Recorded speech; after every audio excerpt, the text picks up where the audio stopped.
بعد از رحلت پیغمبر آمد در مسجد اون خطبه رو خوند. شق القمری کرد در علم، در بیان،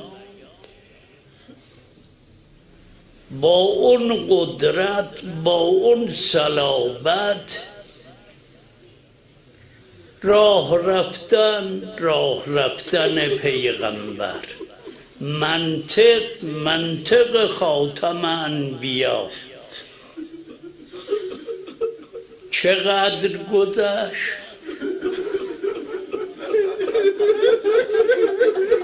در این مدت شبی که بدن رو برداشتن کانت کل خیال،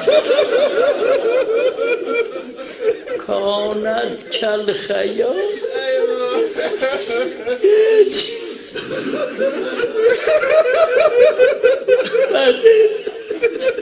پیدا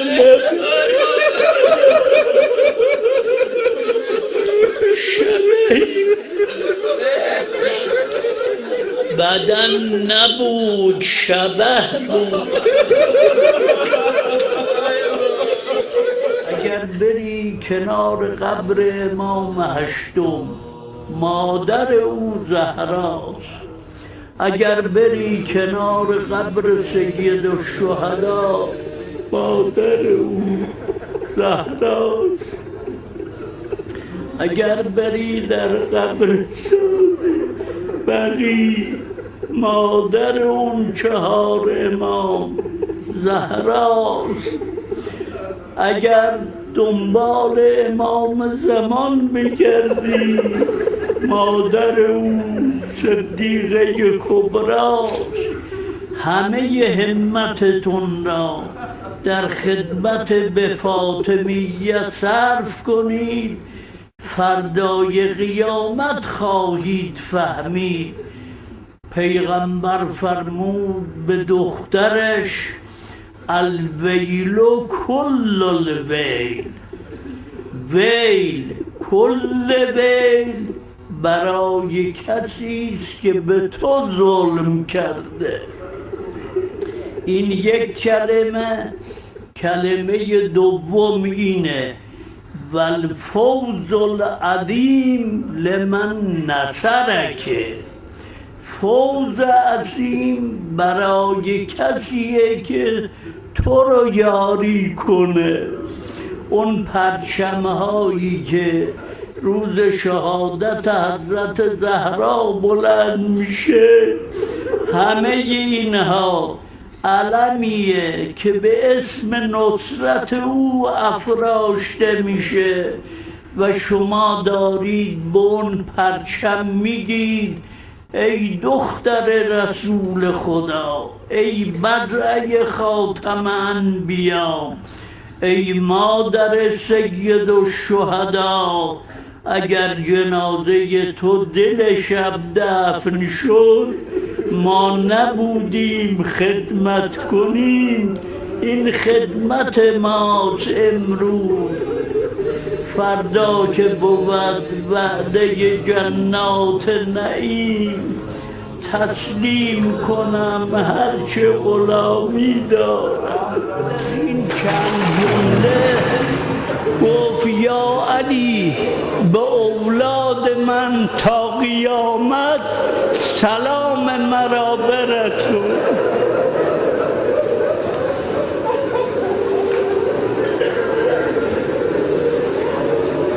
یعنی چه؟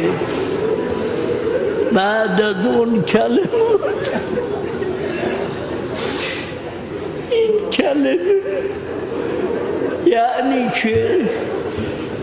با اون علم محیطش این مجلس رو دید در این مجلس هم چقدر سیده.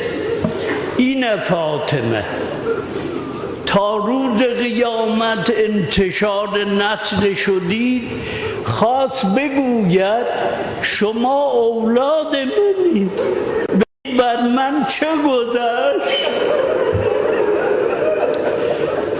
وظیفه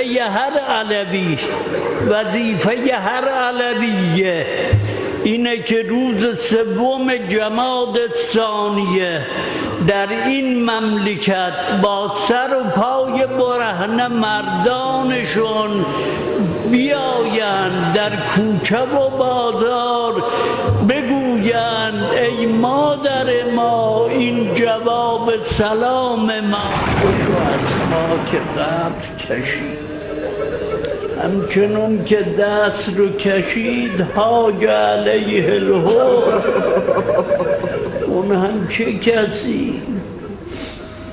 کسی که دنیا و آخرت را از دست داده فقط خدا